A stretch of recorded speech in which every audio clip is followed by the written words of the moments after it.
Boa noite, gente. É isso aí. Tem alguns aqui.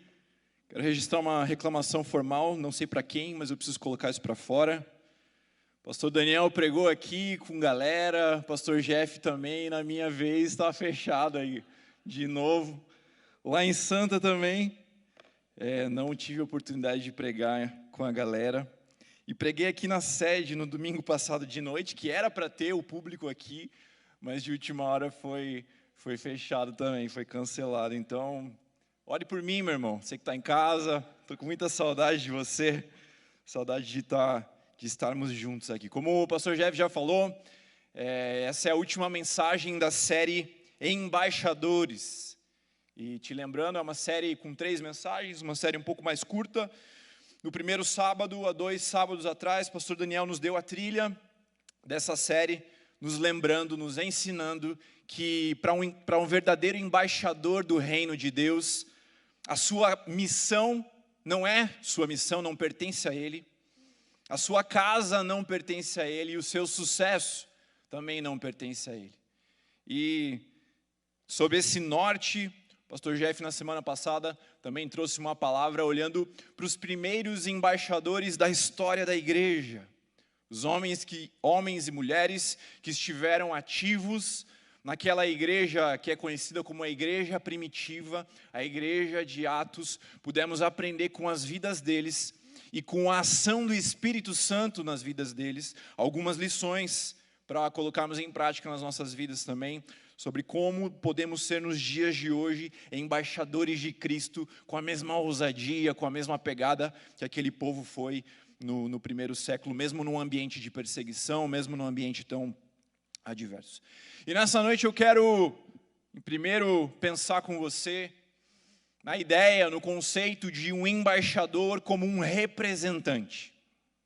Então, te dando um exemplo aqui, talvez você se lembre de alguém que seja um embaixador, um representante de uma marca.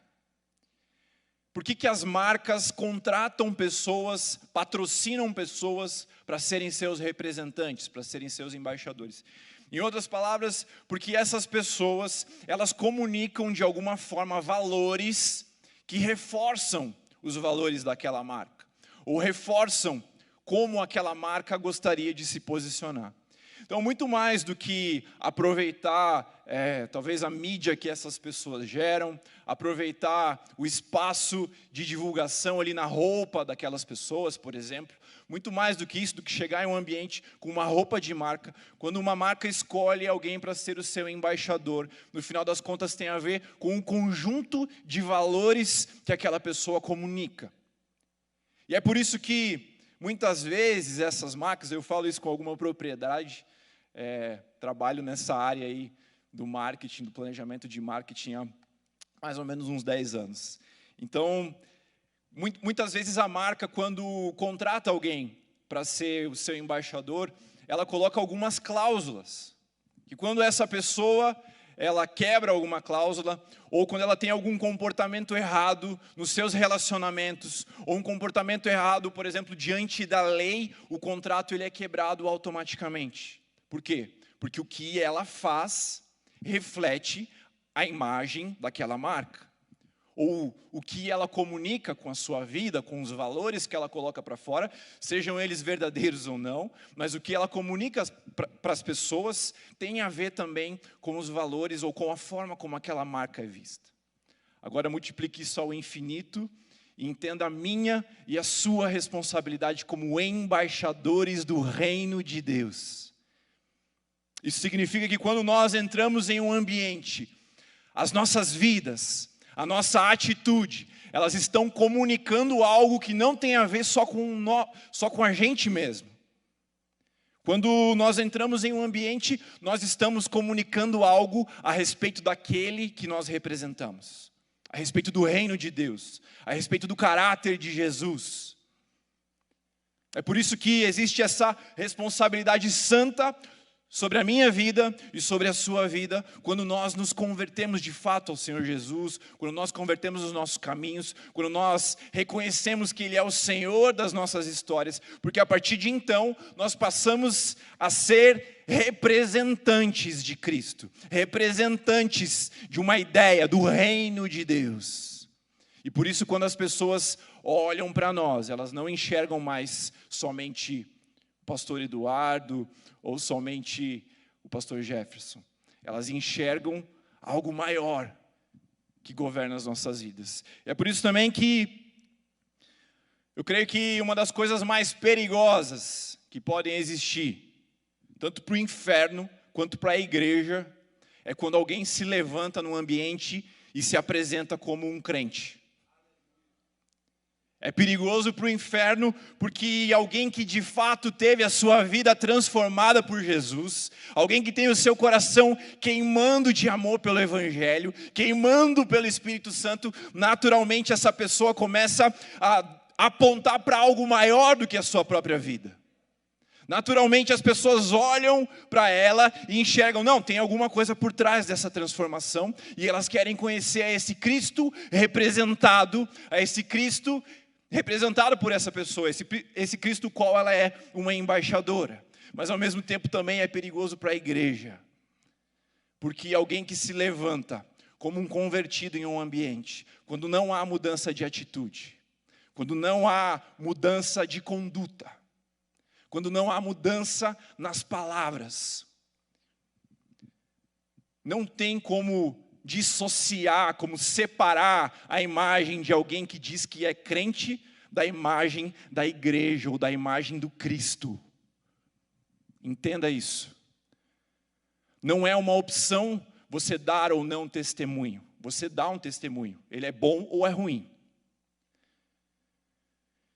Então, entendendo isso, entendendo a nossa responsabilidade como embaixadores, eu quero aprender um pouco com alguém, com um homem que talvez tenha sido um dos maiores representantes dos valores do reino de Deus que nós encontramos na Bíblia.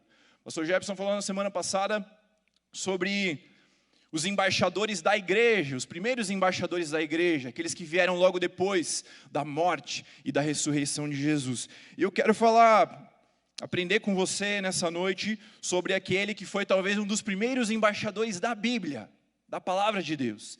Lá no comecinho do livro de Gênesis, Gênesis 6, Gênesis 7, Gênesis 8 e Gênesis 9, nós encontramos a história de um homem chamado Noé. E o quanto essa história, o quanto esse nome, o quanto esse homem é subestimado por nós na igreja. Porque quando nós pensamos em Noé, fala a verdade, você já lembrou daquela imagem da arca de Noé, aquele desenho fofinho, com um leãozinho, com um cachorrinho. Nós associamos a uma história infantil. Mas, meu irmão, Noé foi escolhido como o representante do reino de Deus em dias de crise, em dias de luto, em dias, sim, de morte, em dias de destruição. O Senhor olhou para Noé e falou: este homem será o representante dos valores do meu reino sobre a face da terra. Mas Noé, ele não foi escolhido por Deus apenas para ser um embaixador, apenas para ser um representante do seu reino nos dias de crise.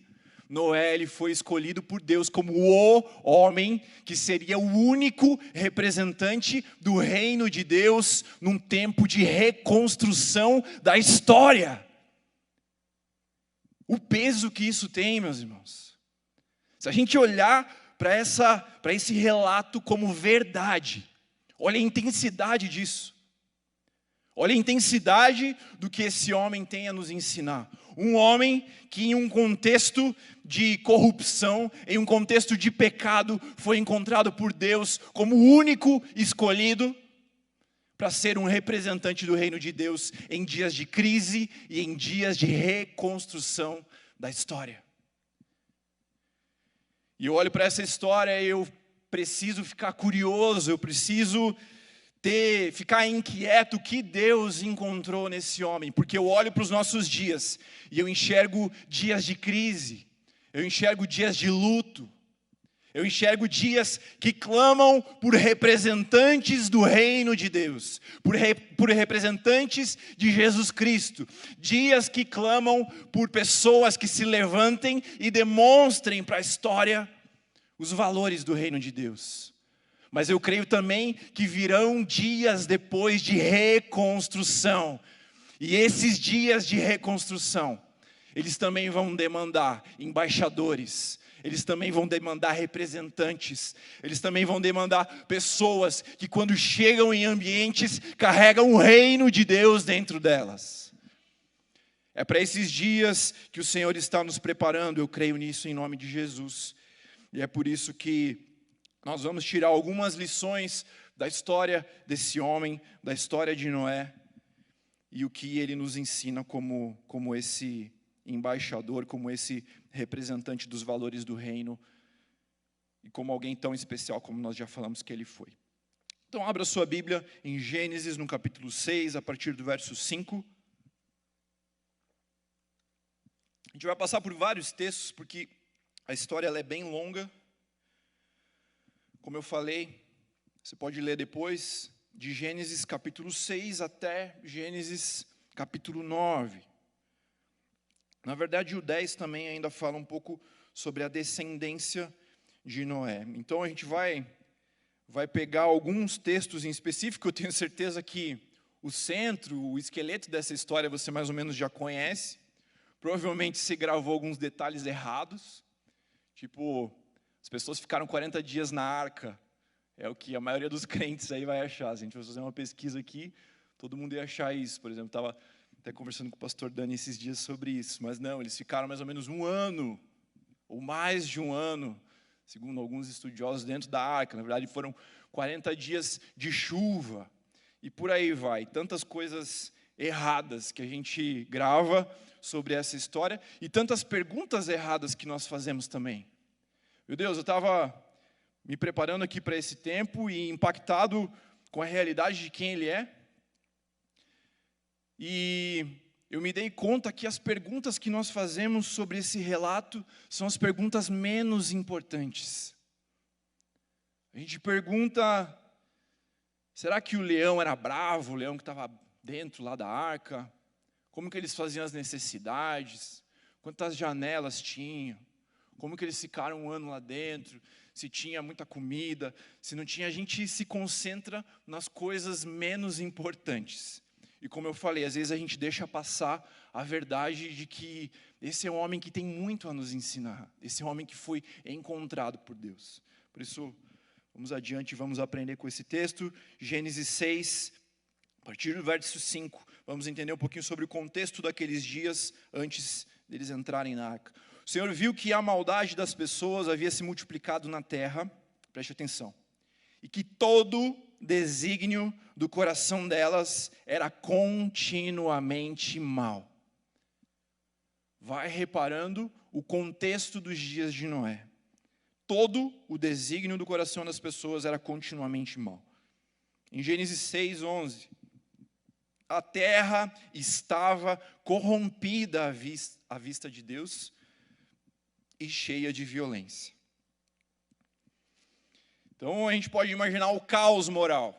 Se você acha que hoje a gente vive um caos moral, dificuldades com relação aos valores do reino, aos valores da família, coisas que talvez você olhe e acredite que estão se perdendo, a gente vem para esse texto e pode imaginar sim dias muito piores. Dias em que todo o desígnio do coração das pessoas era continuamente mal. Não eram comportamentos pontuais, não eram situações pontuais, era algo contínuo.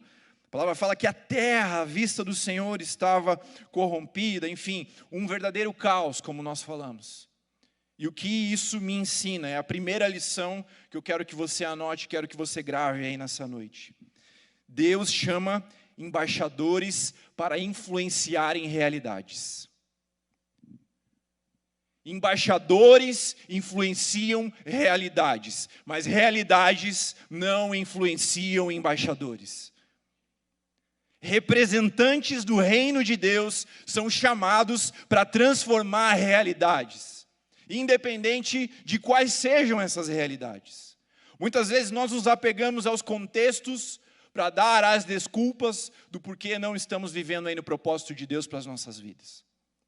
Muitas vezes olhamos para o nosso contexto familiar, para o contexto de onde nós estudamos, para o contexto do nosso trabalho, para a nossa história, olhamos para aquilo que está do lado de fora e tentamos encontrar do lado de fora os culpados por fracassos que estão dentro, na verdade.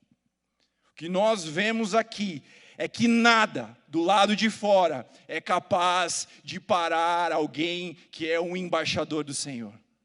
Nada que está do lado de fora determina o destino de alguém que decide ser um representante dos valores do reino de Deus na terra.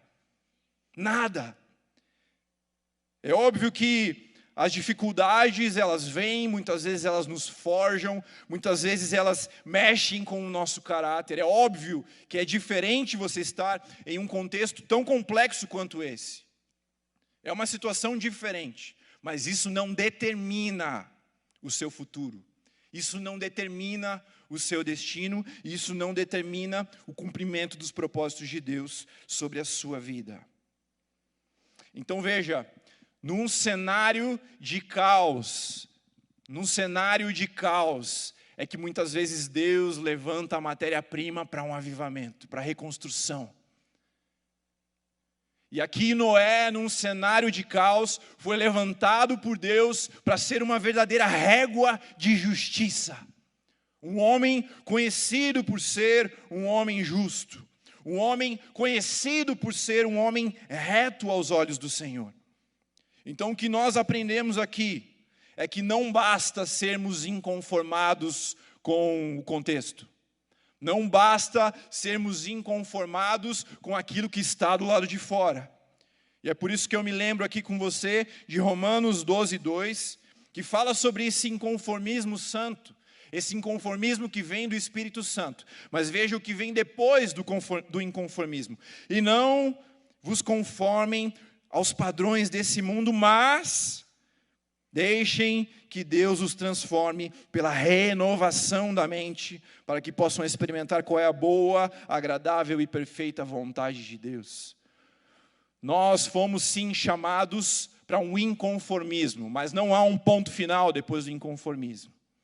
Nós fomos chamados para olharmos para a realidade, para não nos conformarmos com ela, mas para, em primeiro lugar, falarmos: Deus, me transforme,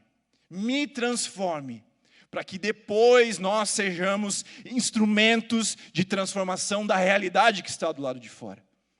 Então talvez aquilo que você espera que mude do lado de fora só vai acontecer depois que você passar por um processo profundo de transformação do lado de dentro. Por um processo de transformação da nossa mente, que na verdade não tem início, meio e fim, é algo contínuo nas nossas vidas, é algo que vai sendo progressivamente tratado, trabalhado pelo Senhor, mas que sim, é aquilo que nos habilita a transformarmos, a sermos ferramentas, a sermos instrumentos nas mãos do Senhor, para que os contextos sejam transformados. E para fechar esse primeiro ensinamento, o Senhor chama embaixadores que influenciam realidades. Se lembre que, daquilo que a palavra de Deus nos fala em 1 João 4:4, que é maior aquele que está em vós do que aquele que está no mundo. Então, nós não estamos falando sobre autoajuda aqui, nós não estamos falando sobre você encontrar as respostas em você mesmo. Nós estamos falando que o Espírito Santo de Deus, que habita dentro de você, é maior do que qualquer circunstância exterior, é maior do que aquilo que está no mundo, é aquele que vai te transformar e te habilitar a ser um embaixador nos tempos de crise e nos tempos de reconstrução. Em nome de Jesus. Em nome de Jesus. Embaixadores que influenciam realidades. Em segundo lugar, embaixadores, representantes que se movem por justiça e retidão.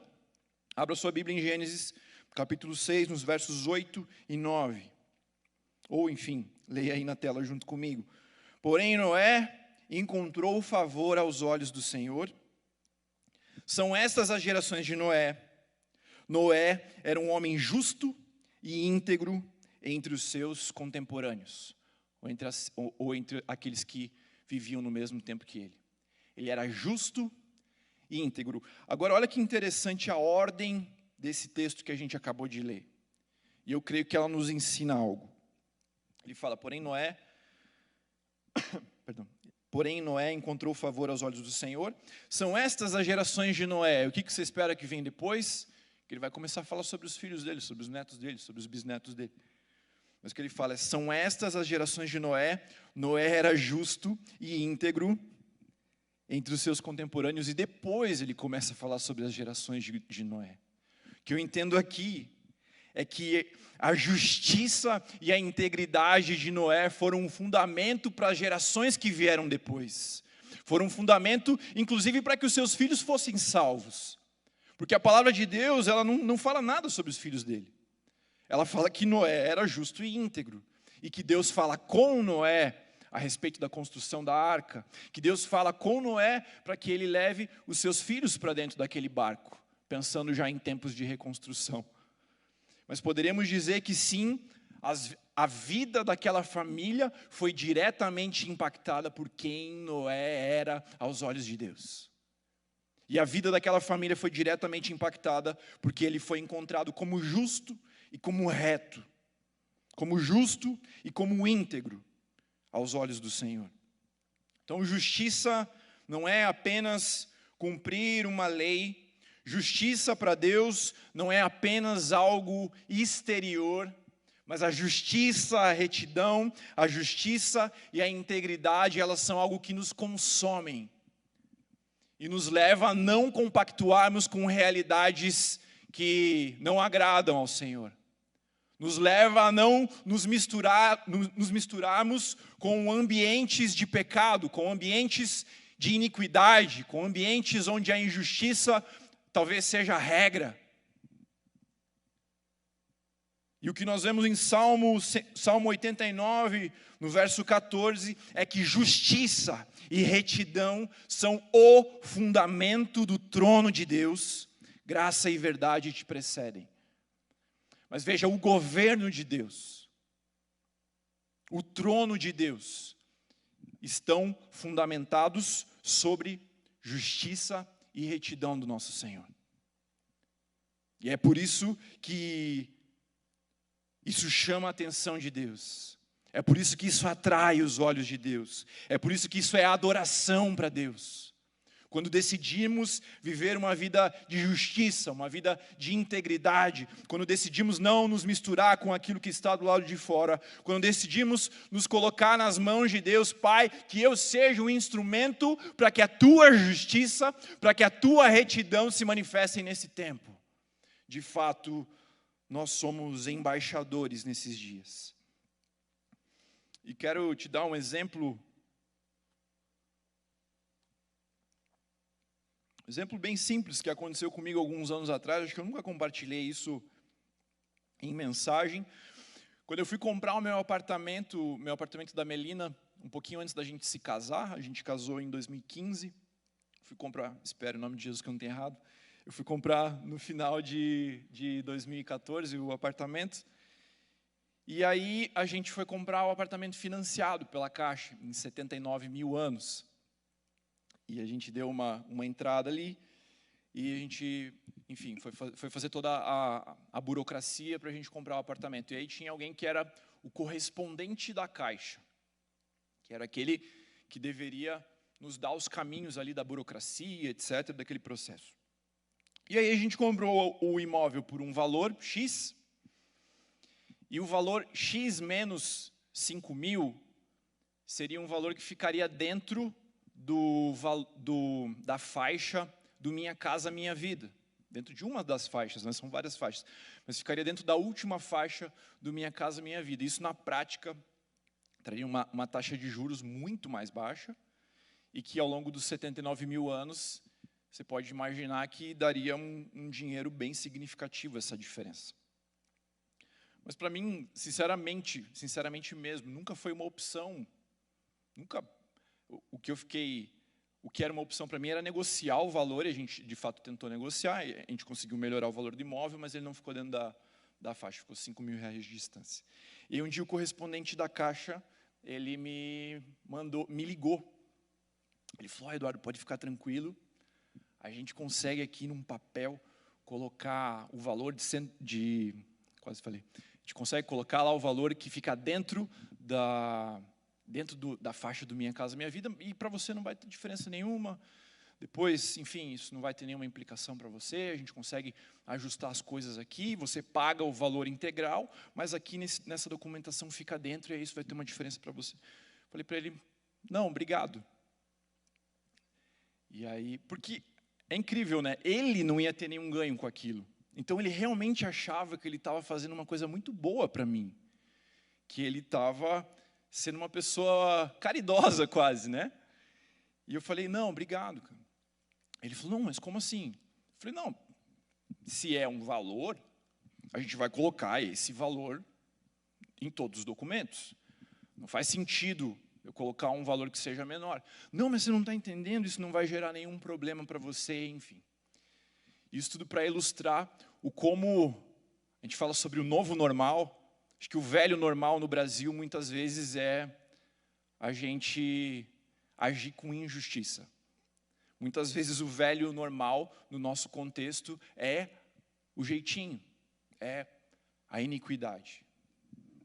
Mas Deus, Ele levanta filhos e filhas nesses dias. Deus levanta filhos e filhas para serem instrumentos de justiça e de retidão. Deus levanta filhos e filhas como embaixadores, como representantes de valores que não são seus. Como representantes de valores que apontam para um rei que não é dessa terra, que não é dessa lógica. Filhos e filhas que decidem ser justos, que decidem ser íntegros nas pequenas coisas. E é nas pequenas coisas, meus irmãos, que esse jogo vai ser virado em nome de Jesus. É nas pequenas coisas, é nas pequenas atitudes que Deus vai forjar o meu e o seu caráter, para que um dia nós sejamos levantados na sociedade como carvalhos de justiça. Mas os carvalhos de justiça têm raízes profundas, e essas raízes ninguém vê. Ou seja, aquilo que você faz e que ninguém vê, está te enraizando e te preparando para que você seja levantado como uma referência de justiça, como uma referência de integridade, que não aponta para a sua própria vida, mas que aponta para um rei, que aponta para um Cristo. Nós não podemos abrir mão disso, meus irmãos. Falo isso com muito amor, com muito amor. A gente está chegando em quase 1/3 da população brasileira que se declara cristão evangélico. Estamos bem perto disso, nos próximos anos vamos chegar. 1/3, 1 em cada 3. Faz as contas aí, não da matemática, mas as contas aí no pensamento. Se todo esse povo decidisse pagar um preço de retidão e justiça, você acha que ia ser o velho normal? Alguém chegar para mim e falar: não, vamos colocar 5.000 a menos no valor. Ia ser esse o velho normal? Sem falar na outra parcela gigante de cristãos que nós temos no nosso país. Nós precisamos decidir pagar o preço. Alguém tem que pagar essa conta. E esse alguém precisa começar com a igreja de Deus. Precisa começar comigo e com você. E isso atrai o olhar do Senhor. Isso atrai os olhos de Deus. Isso é adoração para Deus. Deus, Ele olha para Noé, um homem reconhecido diante de uma geração. E aqui quando a gente fala geração é todo mundo mesmo. Então diante de toda a terra, Deus olha para Noé e encontra, e se agrada em encontrar um homem justo. E um homem íntegro, e que seja assim, em nome de Jesus, sobre a tua vida, sobre a tua história e sobre essa geração, em nome de Jesus. Um dia lá na frente, nós vamos testemunhar de como as coisas eram. Mas em nome de Jesus, um dia lá na frente as coisas serão diferentes, porque Deus vai levantar uma igreja justa, íntegra, reta nessa nação, em nome de Jesus. Em nome de Jesus. E eu e você vamos pagar essa conta. Diga amém. É isso aí. Em terceiro lugar, Gênesis 6:9. Embaixadores que andam com Deus. Gênesis 6:9, lendo um trechinho aqui, Noé andava com Deus. Isso, né? Antes do relato, falando um pouquinho sobre quem ele era. Falou sobre justiça, sobre retidão, e nos fala que Noé andava com Deus. O que eu entendo por andar com Deus? Relacionamento, constância, continuidade. Andar com Deus é diferente de correr com Deus. Você já ouviu provavelmente a figura dos 100 metros rasos versus a figura da maratona. Os 100 metros rasos se faz muito mais rápido, mas é impossível você correr 42 quilômetros naquele ritmo. Então, andar com Deus tem a ver com algo contínuo, com algo por um longo espaço de tempo, por algo que tem a ver com a constância, que tem a ver com permanecermos com Deus, em Cristo, permanecermos. João 15:5, eu sou a videira verdadeira, vocês são os ramos, quem permanece em mim e eu nele, esse dá muito fruto, porque sem mim nada vocês poderão fazer. Permanecer. Filhos e filhas forjados pelo fogo da constância, pelo fogo da longanimidade, são levantados para grandes obras, mais cedo ou mais tarde. Sabe aquela história, ninguém está vendo, de novo, né? Estou com umas histórias muito frescas na minha mente, porque todo dia eu conto o rei Davi para Betina ou a Arca de Noé. Então é por isso que essas histórias estão queimando no meu coração. E volta e meia eu estou contando e Deus dá aquela brisa, assim, aquela revelação. Inclusive muitas coisas que eu estou trazendo aqui, Deus falou comigo contando essa história para ela. Mas uma das coisas sobre a história, sobre o relato do rei Davi, que me encantam também, é uma caminhada de constância com Deus longe de todos os holofotes. E é por isso que eu creio que essa frase faz muito sentido. Filhos e filhas forjados pelo fogo da constância são levantados para grandes obras mais cedo ou mais tarde. Deus está à procura de filhos que são firmes, de filhos que aguentam um tranco, de filhos que têm experiência, que têm bagagem de caminhada com Deus, de filhos que têm história com Deus. Deus levanta embaixadores com fundamentos de relacionamento com o Pai. E é por isso que este é um dos motivos que fizeram Noé ser um representante do reino de Deus em dias de crise, em dias de reconstrução. Ele era um homem que andava com Deus, já era uma marca da sua vida, já era uma marca da sua história. Não foi Deus falou com ele e a partir daquele momento ele começou a andar com o Pai. Não. Já era uma marca da sua identidade. Você tem andado com Deus? E andar com Deus não significa termos uma caminhada perfeita com Ele. Muitas vezes nessa caminhada caímos, muitas vezes nessa caminhada tropeçamos. Mas como nós falamos aqui, o fogo da constância, ele forja algo em nós. Tem coisas que só são forjadas em nós com o tempo com Deus. E essa é uma das coisas que nós aprendemos com esse homem. Embaixadores que andam com Deus. E por último lugar, sobre o que nós aprendemos com a história de Noé, embaixadores que levantam altares. Abra sua Bíblia em Gênesis capítulo 8, a partir do verso 18. Saiu, pois, Noé com seus filhos e a sua mulher, aqui saiu da arca, tá? Então eles ficaram 1 ano lá dentro, ou mais, um pouco mais de 1 ano lá dentro. E aí eles estavam saindo. O que você acha que é a primeira coisa que ele vai fazer?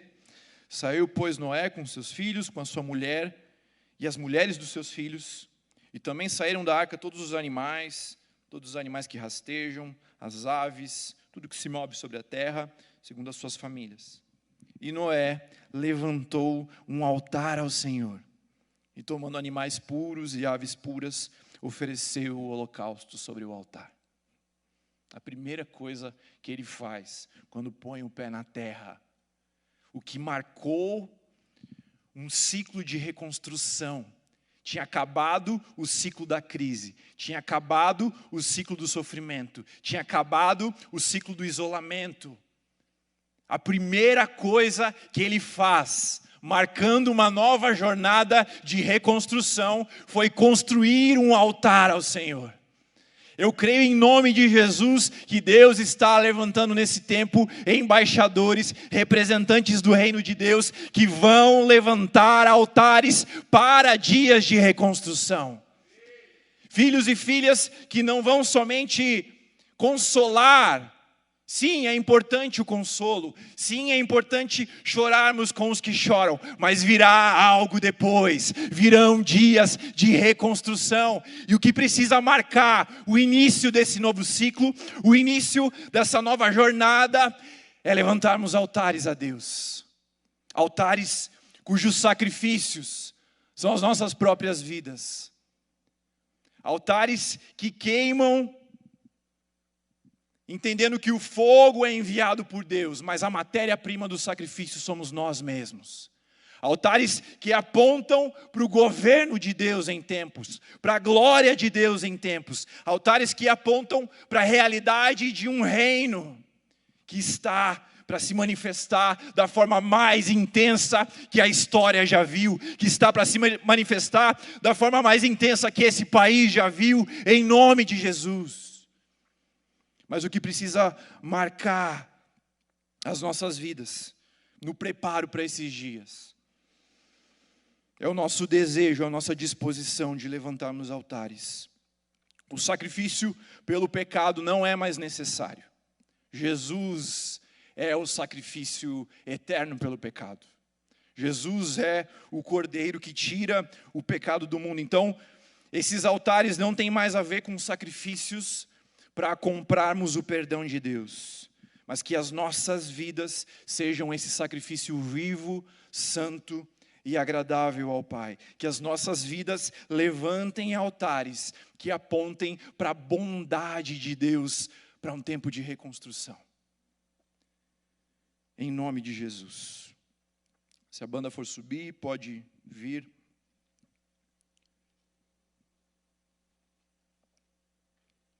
Então falamos sobre embaixadores que influenciam realidades, que se movem por justiça e retidão, que andam com Deus e que levantam altares. E para fecharmos, entenda algo. Noé, ele fez o que ele pôde, mas não foi suficiente. Noé fez o que estava ao seu alcance, mas a sua mensagem era incompleta. Abra sua Bíblia em 2 Coríntios, capítulo 5, verso 18, texto base, primeiro texto lido e último texto lido dessa série. 2 Coríntios 5, 18 e 20, até o 20. Ora, tudo isso provém de Deus, que nos reconciliou consigo mesmo, por meio de Cristo, e nos deu o ministério da reconciliação. A saber, que que Deus estava em Cristo, reconciliando consigo o mundo, não levando em conta os pecados dos seres humanos, e nos confiando a palavra da reconciliação. Portanto, nós somos embaixadores em nome de Cristo, como se Deus exortasse por meio de nós, em nome de Cristo, pois pedimos que vocês se reconciliem com Deus. Em outras palavras, qual é a minha forma de resumir isso aqui em uma ou duas frases? Que a palavra de Deus está nos ensinando é que a partir de Cristo, os embaixadores são aqueles que carregam a mensagem da reconciliação. Por que reconciliação?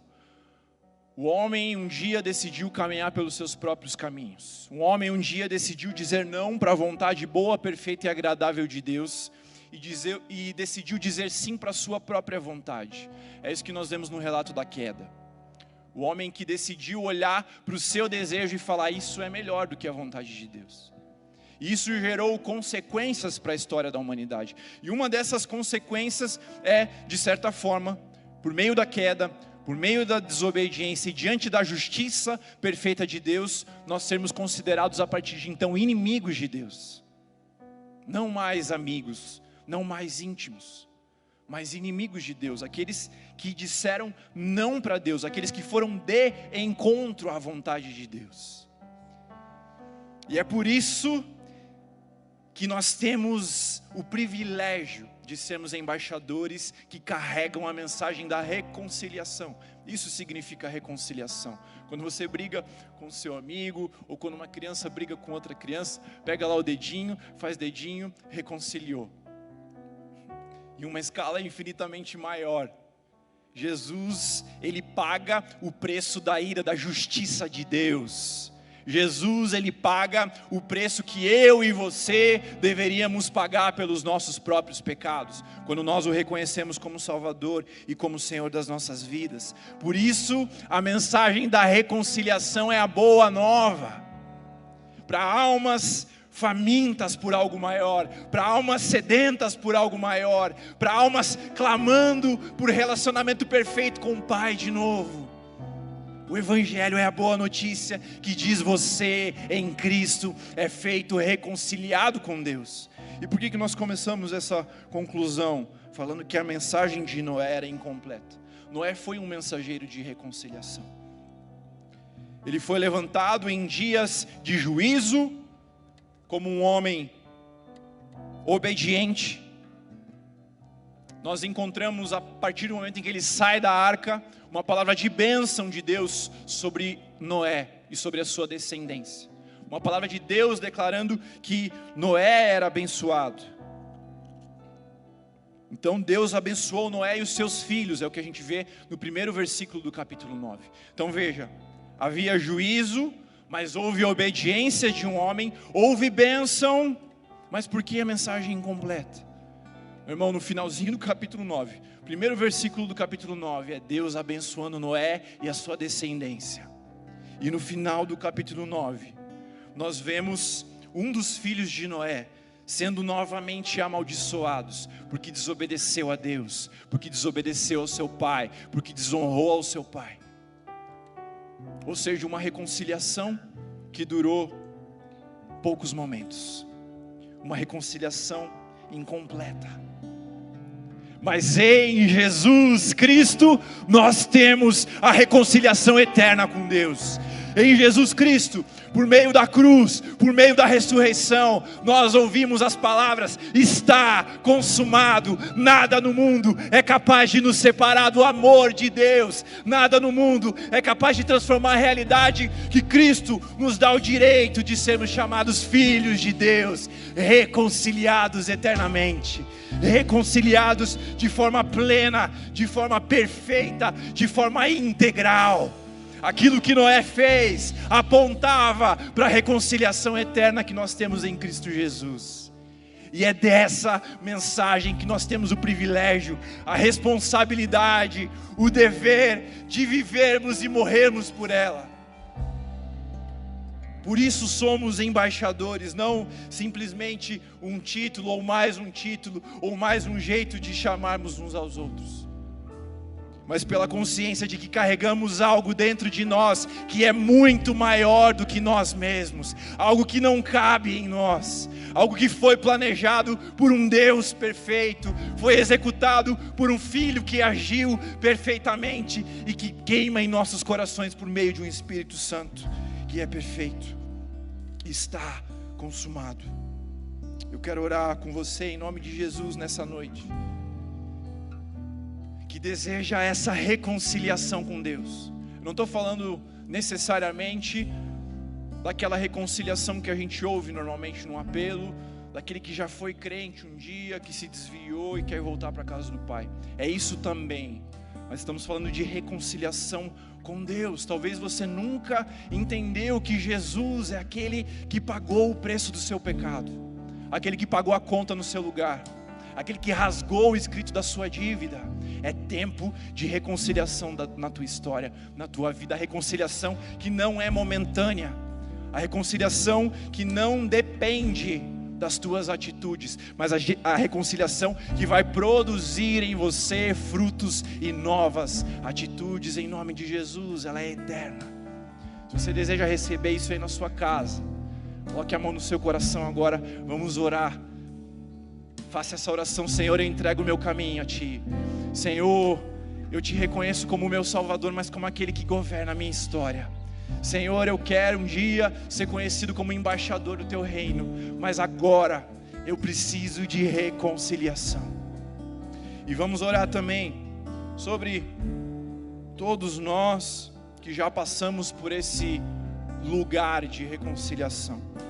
Eu creio que sobre todos nós há essa oração nessa noite, que nós sejamos influenciadores de realidades, que nós sejamos levantados como carvalhos de justiça e de retidão, enraizados naquilo que os olhos não veem, mas levantados por Deus para obras grandiosas que influenciam a terra, a sociedade. Embaixadores que andam constantemente com Deus, e embaixadores que levantam altares em nome de Jesus. Pai, em nome de Jesus, creio que há pessoas se reconciliando contigo, Pai. Pessoas clamando por redenção, pessoas olhando para suas histórias desesperadas até aqui, dizendo: Deus, eu preciso de alguém que pague a minha conta. Deus, sozinho eu não consigo. Deus, sozinho não vale a pena. Jesus, entre nessas vidas nessa noite, entre nessas casas nessa noite, transforme essas histórias em nome de Jesus. Que haja salvação e que haja senhorio, Pai, em nome de Jesus, em nome de Jesus, Pai. E Pai, sobre cada um de nós, filhos e filhas, que já passamos por esse lugar de reconciliação, Pai, são dias que clamam por embaixadores. Talvez dias na história que mais clamam por aqueles que se levantam como representantes dos Teus valores, Pai. Como aqueles que se levantam como luz do mundo, como sal da terra, Pai. Pai, faz de nós esses filhos que são ousados, Pai, que são destemidos, Deus, que entendem, Pai, que a nossa missão não pertence a nós, que a nossa casa não pertence a nós, que o nosso sucesso não pertence a nós, Pai. Em nome de Jesus, nos levante como filhos e filhas que influenciam realidades intencionalmente. Nos levante como filhos e filhas que são movidos, que são fundamentados em justiça e retidão, assim como é o Teu trono, Pai. Levante em nós filhos e filhas que andam, que caminham com Deus, Pai.